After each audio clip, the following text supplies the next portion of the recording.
Olá, meu nome é Fabiano Góes e esse é mais um vídeo da série de dicas rápidas de Kotlin. Só queria deixar claro que com essa série de vídeos eu não quero explicar o conceito de determinadas coisas. A intenção, o objetivo desses vídeos é explicar como fazer determinadas coisas em Kotlin. Por exemplo, a aula de hoje é sobre classes. Então eu não quero entrar no detalhe do o que é uma classe ou quando você deve usar uma classe. A ideia é, uma vez que você sabe o que é uma classe e quando você deve usar, como fazer isso em Kotlin, ok? Então vamos começar. Eu estou aqui com o IntelliJ aberto e essa versão do IntelliJ é a Community. Se você não tem o IntelliJ instalado na sua máquina, eu gravei 2 vídeos sobre como instalar essa versão gratuita no Linux e no Windows.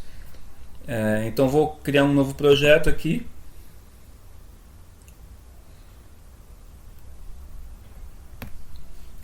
Vou selecionar Kotlin, o tipo do projeto, e JVM IDEA.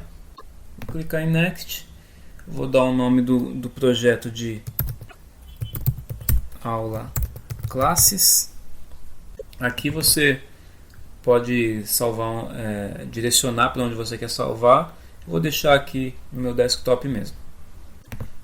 Então, com o projeto criado, eu vou aqui na pasta src e vou criar um novo arquivo. Então você pode ou clicar com o botão direito em New File e vir aqui em Classes. Eu vou deixar como file, não vou deixar como classe, porque eu quero fazer na mão, não quero que ele crie nenhuma estrutura. Eu vou chamar de main esse arquivo.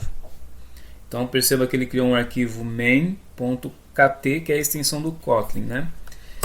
E aí, qual é a sintaxe padrão de uma classe em Kotlin? Então, a primeira coisa, você tem a keyword class e o nome da classe que você quer criar. Imagina que eu quisesse criar uma classe chamada invoice. E aí ela teria um corpo e teria ali seus atributos, suas ações. Hoje a gente vai falar sobre classes e construtores primários. Para quem não sabe, Kotlin tem construtores primários e construtores secundários. Nós vamos falar só sobre primários hoje. Então, essa é a estrutura padrão. Se eu quiser testar isso aqui, basta eu criar uma função chamada main, criar um corpo. Perceba que o IntelliJ já coloca um playzinho ali. E aqui eu poderia, por exemplo, dar um nome de uma variável chamada i e instanciar a nossa classe. E aí eu vou só printar essa classe. Antes de qualquer coisa, vamos testar aqui. Vou clicar ali e rodar. Aí ele rodou e printou aqui, ó, invoice e uma referência.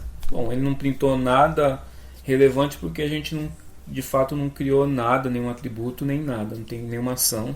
Ele só está printando a referência. Então o que nós fizemos aqui, que é interessante analisar? A sintaxe para você instanciar uma classe.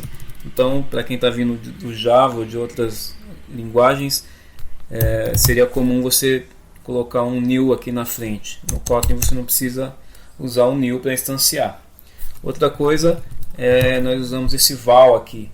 No Kotlin, toda variável você tem que dizer se essa variável será mutável ou imutável. Então, por exemplo, se eu quisesse vir aqui e pegar esse i e instanciar novamente, ele já não permite. Se você tentar rodar novamente, ele já está até avisando aqui a ideia, ó, já está um vermelhinho ali, mas se você tentar rodar, ele vai dar o erro dizendo que não pode ser reassociado um valor. Se você precisar que uma variável seja mutável, aí você tem que dizer que essa variável é var e não val. E aí, se eu quiser printar aqui, você vai ver que nós temos agora duas referências diferentes. Então perceba que o número que vem aqui, esse código que vem aqui é diferente. Então temos duas variáveis com referências, uma variável com uma associação de uma referência e depois com outra associação. Outra coisa que eu queria falar é o seguinte: como essa classe, por exemplo, não tem nada, eu não seria obrigado, vou até ilustrar assim. Imagina que eu não tenho um corpo nenhum aqui e eu não sou obrigado a colocar abrir e fechar essas chaves. Eu posso manter só o nome ali. Então eu poderia instanciar normalmente e printar normalmente aqui. Então temos lá a nossa classe empty. Então se eu não tiver nada dentro dela aqui, nem um atributo, nem uma ação, nem uma função, eu não sou obrigado a criar esse corpo. Agora vamos falar um pouco sobre o construtor primário. O que seria um construtor primário em Kotlin? Imagina que eu tivesse uma classe person e aí quero passar alguns parâmetros ali para dentro daquela classe. Então eu poderia vir aqui e falar que criar um parâmetro chamado first name ou criar um segundo chamado last name. Os dois são do tipo string. Se eu quiser aqui instanciar essa classe, quando eu abro parênteses agora, perceba que ele já me sugere que eu passe esses valores. Então poderia passar aqui e imprimir. Está lá a referência de person. Perceba que essa classe, apesar de ter esse construtor primário aqui, ó, então logo após o nome da classe, se eu abrir o parênteses e passar algumas variáveis, alguns valores, eles são passados como parâmetros da classe, parâmetros do construtor, né, do construtor primário. Mas eu não estou fazendo nada com eles, né? Se eu quiser interceptar eles aqui e tomar alguma ação, por exemplo, o Kotlin tem um bloco chamado init, e aí eu poderia, por exemplo, printar esse cara first name, e aí eu vou usar aqui um recurso do Kotlin que é o template string, então não preciso ficar concatenando com mais e mais e mais. Dentro da string eu uso o cifrão e passo um valor que eu quiser interpolar aqui dentro. O mesmo para last name. Se eu executar agora, perceba que antes de eu ter printado aqui, ó, a referência de person, ele printou os parâmetros, né? Então eu vou só colocar aqui para saber que é o bloco init. Então eu poderia já criar uma classe e fazer tomar alguma ação dentro desse bloco init aqui. Bom, então se eu tivesse alguma ação que eu fosse só já manipular esses parâmetros e já tomar alguma ação, eu não precisaria criar mais nenhuma uma ação aqui, uma função, nem nada. Eu poderia vir aqui e dentro do bloco init capturar esses parâmetros que eu estou passando e já executar a ação, e eu não teria um estado sobre esses valores, né? Mas eu poderia em algum momento querer ter estado desses atributos, e aí eu poderia usar esse construtor primário e colocar aqui, ó, um val, por exemplo. O que quer dizer isso? Primeiro eu vou tirar esse val só para vocês verem uma coisa. Aqui na instância que eu tenho, ó, se eu dou um ponto, perceba que eu não tenho acesso àqueles atributos first name. Mas se eu vier aqui, por exemplo, e fizer isso, ó, perceba que ele aparece. O que o Kotlin faz aqui? Uma vez que no construtor primário você coloca a palavra reservada val, ele cria um get para você e você consegue ler esse parâmetro. Vou colocar val aqui também. E aí eu poderia vir aqui agora, vou printar a referência ainda, first name e last name. Tá lá, ele printou os dois valores. Mas se eu quiser, por exemplo, fizer p.firstName e tentar associar um valor para ele, perceba que ele já ficou vermelhinho. Ele fala que ele não pode ser associado. O que quer dizer isso? Lembra a diferença do var e do val? Que o val é imutável e o var é mutável?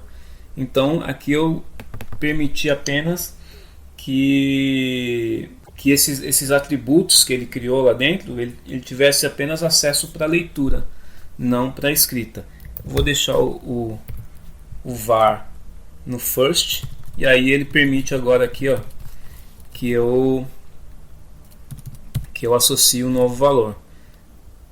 Então se eu depois aqui eu tentar printar o first name, ele printou aqui novamente. Poderia agora aqui rapidamente criar uma variável. E aqui tem uma coisa interessante do Kotlin, que mesmo uma variável que eu permita que ela seja mutável, ela nunca pode ser criada sem ser atribuído um valor a ela. Vim aqui e instanciar com um vazio. Se eu for lá agora, fizer isso, perceba que eu tenho aqui acesso ao complete name. Se eu printar, ele printou vazio aqui, ó. Mas eu poderia vir aqui, por exemplo, nesse bloco init e dizer que complete name é igual first name espaço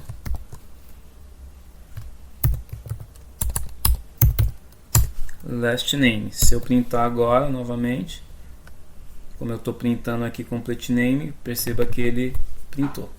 Então, finalizando a aula de hoje, é uma rápida passagem sobre classes em Kotlin, como você cria uma classe, como você, se é obrigado ou não você ter um corpo para ela, como você cria um construtor primário, como você faz os parâmetros daquele construtor virar atributos, e aí você pode criar o atributo como apenas leitura ou leitura escrita usando as keywords val e var, e usamos aqui o bloco init.